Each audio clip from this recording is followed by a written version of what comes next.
بسم اللہ الرحمن الرحیم۔ السلام علیکم۔ چلتے ہیں آج کی کہانی کی طرف۔ پرانے زمانے کی بات ہے کہ کسی ملک پر ایک نیک دل بادشاہ حکومت کرتا تھا۔ خدا تعالیٰ نے اسے سب کچھ دیا تھا۔ اس کی وسیع سلطنت کی سرحدیں دور دور تک پھیلی ہوئی تھی۔ اس کے خزانے ہیرے جواہرات سے بھرے تھے۔ رعایا خوش تھی۔ ملک میں ہر طرف خوشحالی کا دور دورہ تھا۔ یوں سمجھ لیجئے کہ عزت، دولت اور شہرت ہر چیز اسے میسر تھی۔ بادشاہ کی ایک ہی اولاد تھی، شہزادہ۔ وہ باپ کا جانشین اور ولی عہد سلطنت تھا۔ شہزادہ بڑا ذہین اور عقل مند تھا۔ ملک کو جب بھی کسی نئی مصیبت کا سامنا کرنا پڑتا تو یہی شہزادہ اپنی عقل و ذہانت سے اس کا مقابلہ کرتا اور الجھی ہوئی گتھی کو سلجھا لیا کرتا۔ بادشاہ کو بیٹے پر بڑا ناز تھا۔ رعایا بھی شہزادے سے بڑی محبت کرتی تھی۔ پورے ملک میں وہ عقل مند شہزادہ مشہور تھا۔ اس ملک کے ساتھ ہی ایک اور بادشاہ حکومت کرتا تھا۔ وہ بڑا ظالم، مطلبی اور خود غرض تھا۔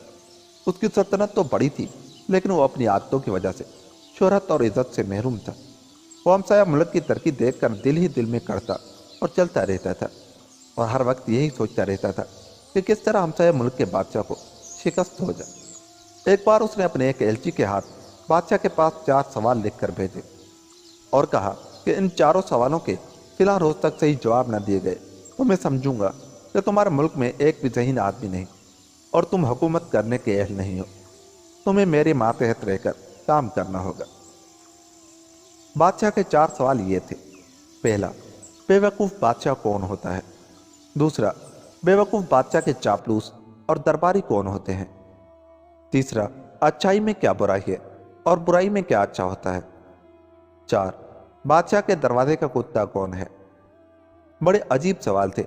بادشاہ کی سمجھ میں کچھ نہ آیا، لیکن یہ اس کے ملک کی سالمیت اور اس کی عزت کا مسئلہ تھا۔ وہ کسی نہ کسی طرح ان سوالوں کے جوابات حاصل کرنا چاہتا تھا۔ اس نے سوچا کہ بادشاہ تو بے وقوف ہو سکتا ہے، لیکن یہ کیا ضروری ہے کہ اس کے درباری احمق بھی ہوں؟ اس کے علاوہ اچھائی میں کیا برائی اور برائی میں کیا اچھائی ہو سکتی ہے؟ برائی تو ہمیشہ برائی ہوتی ہے اور اچھائی ہمیشہ اچھائی۔ بادشاہ کئی روز تک ان سوالوں کے جواب ڈھونڈتا رہا، لیکن جب اس کی کچھ سمجھ میں نہ آیا تو اس نے اپنے ذہین شہزادے کو بلا کر کہا، بیٹا، تم نے یہ تو سنا ہوگا کہ ہمارے پڑوسی بادشاہ نے ہمارے پاس 4 سوال بھیجے اور ہم سے ان کا جواب مانگا ہے۔ یہ ہماری عقل اور ذہانت کو ایک بہت بڑی للکار ہے۔ اس کے علاوہ یہ ہماری اور تمہاری عزت کا سوال ہے، اور ان سوالوں کے جواب تلاش نہ کیے گئے تو ہم کسی کو منہ دکھانے کے قابل نہیں رہیں گے۔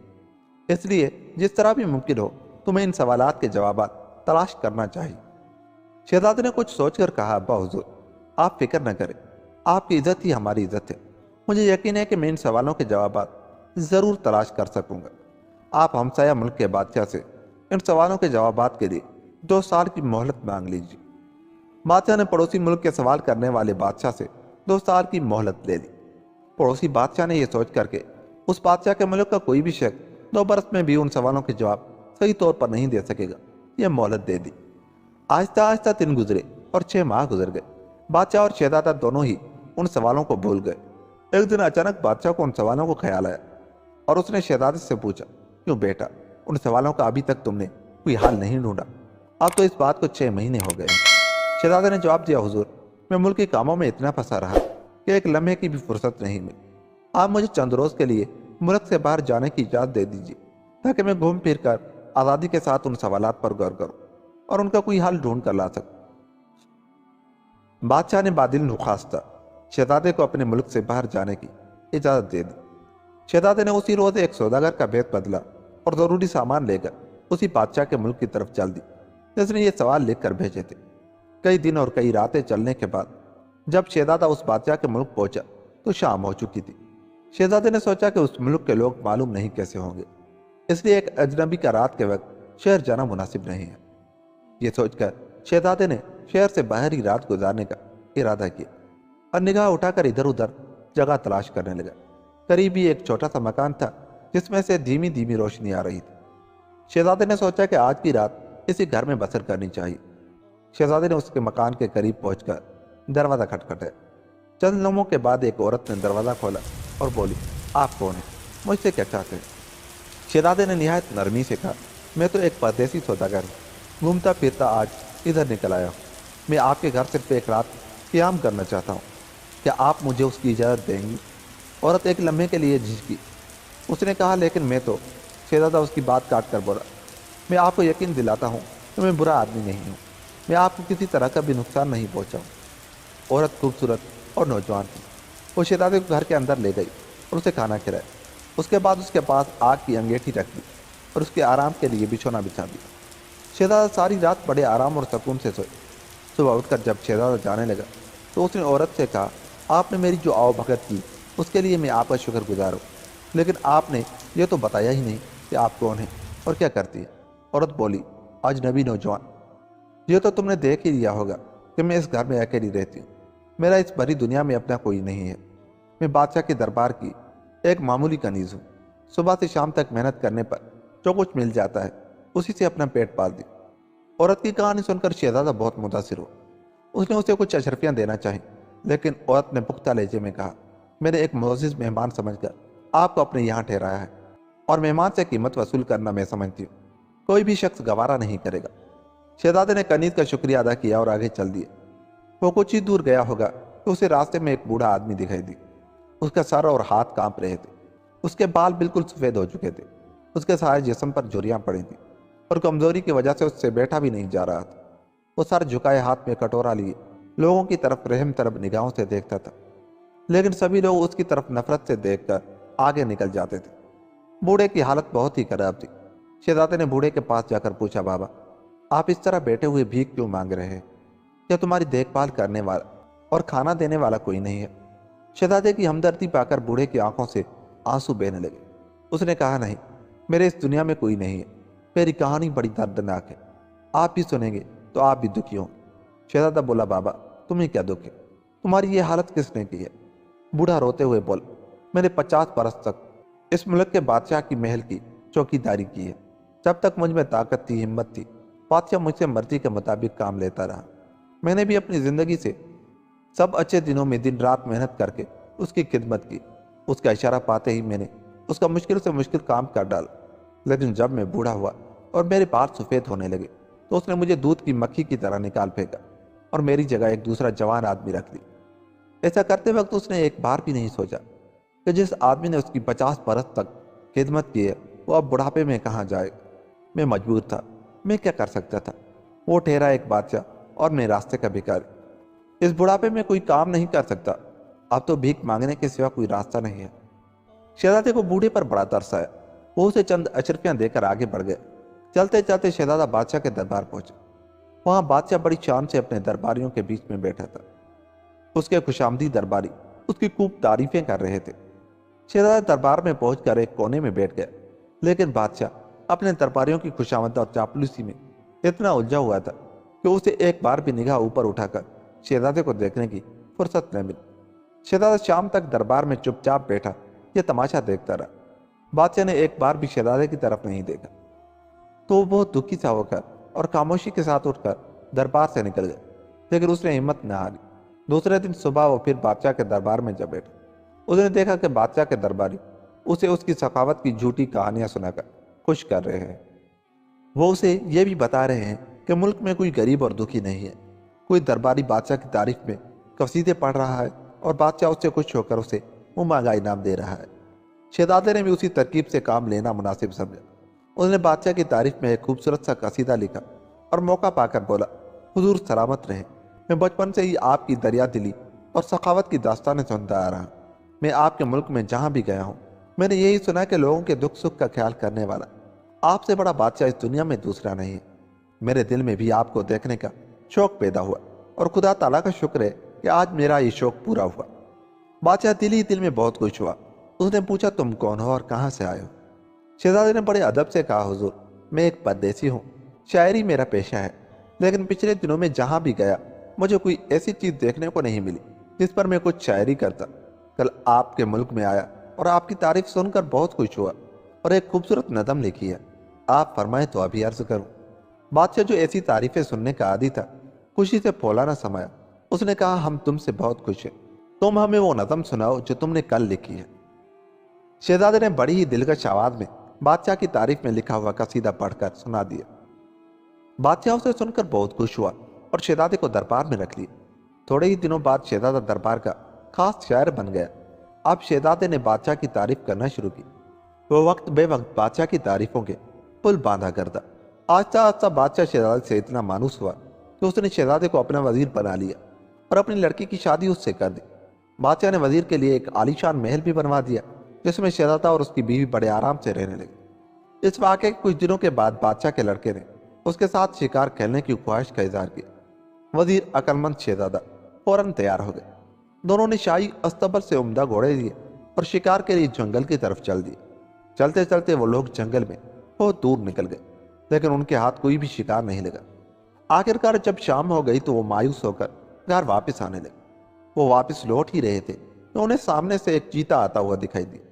ان دونوں نے اس پر ایک ساتھ تیر چلا اور ان کے تیر لگتے ہی چیتا مر گیا۔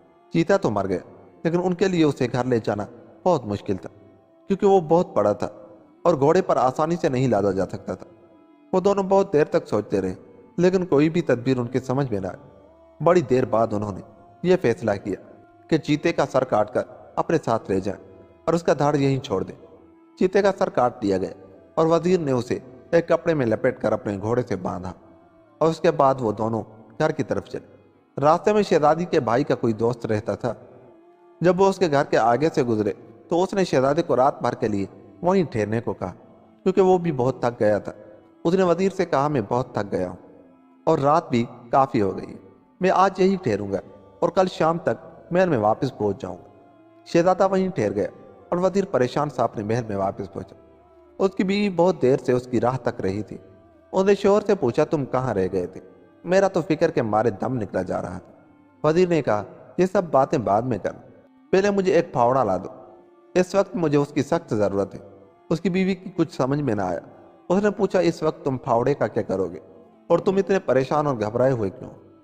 وزیر نے کہا تمہاری ان باتوں کا جواب دینے کے لیے میرے پاس وقت نہیں ہے، مجھے جلد ہی ایک پھاوڑا چاہیے۔ اس کی بیوی نے اس کا ہاتھ پکڑ کر کہا تم کیسی بیکی بیکی باتیں کر رہے ہو، صاف صاف بتاؤ آخر کیا بات ہے۔ وزیر کا سانس پھول رہا تھا۔ اس نے کہا مجھ سے ایک غلطی ہو گئی، میں تمہیں نہیں بتانا چاہتا اور تمہیں اس کا پتہ چل گیا اور تمہارے منہ سے وہ بات بادشاہ تک جب پہنچی تو میں مارا چاہوں گا، اس لیے تم چپ چاپ جیسا میں کہتا ہوں ویسا ہی کر۔ اب تو اس کی بیوی یعنی شہزادی کا ماتھا ٹھنکا۔ وہ بہت ضد کرنے لگی اور بولی میں تو تمہاری بیوی ہوں، کیا تمہیں مجھ پر اتنا بھی بھروسہ نہیں ہے؟ میں تم سے وعدہ کرتی ہوں کہ یہ بات کسی سے نہیں کہوں گی۔ تم مجھے بتاؤ کہ پھاوڑے کا کیا کرو گی؟ وزیر نے کہا وہ راز میں تمہیں بتاتا ہوں، لیکن یاد رکھو اگر کسی پر ظاہر کیا تو تم ہمیشہ کے لیے مجھ سے ہاتھ دھو بیٹھو گی۔ آج میں تمہارے بھائی یعنی شہزادے کے ساتھ شکار کھیلنے کے لیے جنگل میں گیا تھا۔ وہاں ہم نے ایک چیتے کا شکار کیا۔ شہزادہ کہتا تھا کہ چیتا اس کے تیر سے مرا ہے، لیکن مجھے پورا یقین تھا کہ میں نے ہی اسے مارا ہے۔ اس بات پر ہم دونوں میں تکرار ہو گئی۔ میں نے غصے میں آ کر شہزادے کو مار دیا۔ میں دھڑ کو تو جنگل میں ہی چھوڑ آیا لیکن سر کاٹ کر اپنے ساتھ لے آیا ہوں اور اب اسی سر کو یہاں کہیں دفن کرنا چاہتا ہوں۔ صرف دھڑ کو دیکھ کر کوئی بھی نہیں پہچان سکے گا یہ کون شخص ہے۔ اس طرح کسی کو پتہ بھی نہیں لگے گا کہ شہزادہ کہاں ہے۔ یہ سنتے ہی شہزادی زور زور سے رونے لگی۔ وزیر نے اسے بہت سمجھایا لیکن اس نے اس کی بالکل کوئی بات نہ سنی۔ آخر وزیر خود ہی کہیں سے ایک پھاوڑا لایا اور محل کے باغیچے میں ایک گڑھا کھود کر اپنی بیوی کے سامنے کپڑے میں لپیٹا ہوا سر اس میں دبا دی۔ شہزادی رات پر اپنے بھائی کی یاد میں روتی رہی اور اس نے اپنے شوہر سے کوئی بات نہ کی۔ اگلے دن صبح سویرے شہزادی اٹھ کر روتی چلاتی بادشاہ کے محل میں پہنچی اور رو رو کا ساری کہانی اپنی ماں کو سنائی۔ رانی کو اپنے بیٹے سے بڑا پیار تھا۔ وہ یہ سنتے ہی بے ہوش ہو کر گر پڑی۔ اسی وقت محل میں تہلکا مچ گیا۔ بادشاہ دوڑا ہوا آیا۔ جب اس نے شہزادے کے قتل کی خبر سنی تو اس کے غصے کی کوئی انتہا نہ رہی۔ اس نے فوراً سپاہیوں کو حکم دیا کہ وہ وزیر کو گرفتار کر کے دربار میں لائے۔ تھوڑی ہی دیر میں بادشاہ کے سپاہی وزیر کو بیڑیاں پہنا کر بادشاہ کے دربار میں لیا۔ جو لوگ وزیر سے حسد کرتے تھے وہ اس وقت بہت خوش ہو رہے تھے۔ بادشاہ نے وزیر کو دیکھتے ہی زور سے زمین پر پاؤں مارتے ہوئے کہا تم نے میرے بیٹے کو مارنے کی جو رات کیسے کی؟ کیا تم یہ بھول گئے کہ میں نے تم پر کتنے احسان کیے ہیں؟ میں سمجھ گیا تم اسے مار کر اس کی جگہ خود اس ملک کے بادشاہ بننا چاہتے تھے، لیکن میں ایسا نہیں ہونے دوں گا۔ وزیر نے کچھ کہنا چاہا لیکن بادشاہ اسے روکتے ہوئے کہا نہیں میں کچھ نہیں سننا چاہتا۔ جس طرح تم نے میرے بیٹے کا سر کاٹا ہے اسی طرح تمہارا سر دھڑ سے الگ کیا جائے گا۔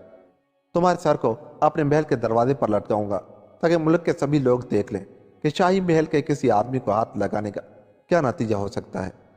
یہ کہہ کر بادشاہ نے سپاہیوں کو حکم دیا کہ وہ وزیر کو لے جائیں اور اس کا سر کاٹ لیں۔ سپاہی وزیر کو گھسیٹتے ہوئے لے جانے لگے۔ جب وہ لوگ محل سے باہر پہنچے تو انہیں اس کنیز نے روک لیا جس نے ایک رات وزیر کو اپنے یہاں ٹھہرایا تھا۔ کنیز نے وزیر سے کہا، آپ کو اپنی صفائی پیش کرنے کا کوئی موقع نہیں دیا گیا، یہ تو بڑا ظلم اور سراسر ناانصافی ہے۔ مانا کہ شہزادے کا خون ہوا ہے، پھر بھی آپ کو صفائی پیش کرنے کا موقع ملنا ہی چاہیے۔ اس کے بعد کنیز نے سپاہیوں سے درخواست کی کہ وہ وزیر کو دربار میں واپس لے چل، لیکن سپاہیوں نے کہا، تم تو بادشاہ کے غصے سے واقف ہو، اگر ہم انہیں واپس لے گئے تو بادشاہ سلامت ہم سب کو موت کی سزا سنا دے گا۔ کنیز بولی، تم ڈرو نہیں، میں تم پر آنچ نہیں آنے دوں گی، میں انہیں واپس دربار لے جانے کی ساری ذمہ داری اپنے اوپر لے لوں گی۔ بادشاہ مجھے جو چاہیں سزا دے، لیکن میں ظلم ہوتا ہوا نہیں دیکھ سکتی۔ کنیز کے اصرار پر سپاہی وزیر کو پھر دربار میں لے گئے۔ اسے دیکھتے ہی بادشاہ اپنے تخت سے اٹھ کھڑا ہوا اور غصے سے کانپنے لگا، لیکن فوراً ہی کنیز نے آگے بڑھ کر کہا، حضور، اس میں سپاہیوں کا قصور نہیں، میرے کہنے پر یہ وزیر کو واپس لائے ہیں۔